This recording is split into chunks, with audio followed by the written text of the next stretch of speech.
আমি তাকে ভালোবাসি বলে তার চুলে লাগা জর্জরিত জটকেও ভালোবেসে ফেলেছিলাম। আমি তাকে ভালোবাসি বলে তার চোখের নিচের কালো দাগকেও ভালোবেসে ফেলেছিলাম। আমি তাকে ভালোবাসি বলে তার মুখভর্তি ব্রণকেও ভালোবেসে ফেলেছিলাম। কিন্তু আমার আফসোস, আমি ফেসে গেছি সে আমায় ভালোবাসেনি বলে। নয়তো আমিও দেখিয়ে দিতাম যে ভালোবাসা কাকে বলে। আর আমার আমৃত্যু অব্দি মনে থাকবে যে আমি একজন গুনাহগার হওয়া সত্ত্বেও আমার আল্লাহর কাছে আমি একজন পছন্দের বান্দা ছিলাম ঠিকই, কিন্তু আমার আল্লাহর আরেকজন পছন্দের বান্দা আমায় আবার তার পছন্দের তালিকায়ও রাখিনি।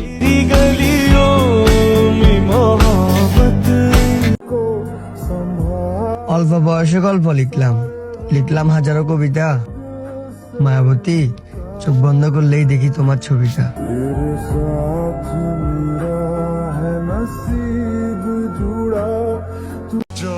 তো তাকে এত যত্ন করে ভালোবাসার পরে কি পেলি? কি আর করার, নারী ভুল মানুষের বেলায় যত্নশীল আর সঠিক মানুষের বেলায় বেখেয়ালি।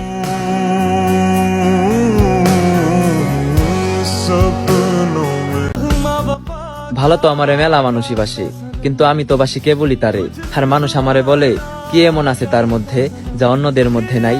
আর আমি তাদের বলি, শখের মানুষে না পায়ে ঠইকা যাওয়ার কমতি 1000 জনকে দিয়েও পুষিয়ে নেওয়া যায় না।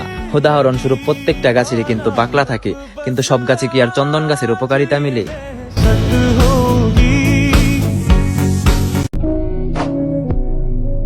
ভালোবাসা তাদের জন্য শ্রেষ্ঠ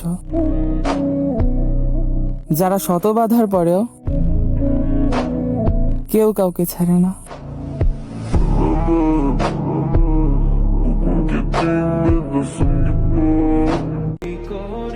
সর্বোচ্চ চেষ্টা করলাম আপনাকে বলার, কিন্তু বিশ্বাস করুন আপনার ছায়াটাকেও ভুলতে পারলাম না।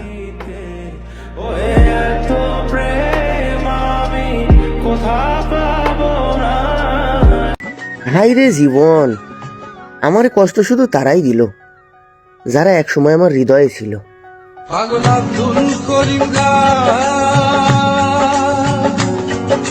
আজকে প্রায় 2 বছর পর তাকে আবারও কোনো এক বাজারে দেখলাম, এবং আমি তার শ্যামলা বর্ণের ফেস এবং তার ব্রণযুক্ত মুখ এবং তার এলোমেলো করা চুলগুলো দেখতে গিয়ে আমি তাকে আবারও চেয়ে বসলাম।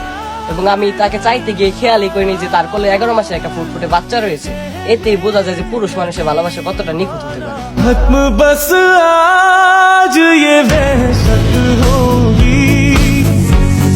এই পৃথিবীতে সবচেয়ে ভয়ঙ্কর চাহিদা কি জানো? আমি তাকে যতটা ভালোবাসি সেও ঠিক আমাকে ততটাই ভালোবাসো। এই চাহিদা অনন্ত ব্রহ্মাণ্ডের সবচাইতে ভয়ঙ্কর চাহিদা।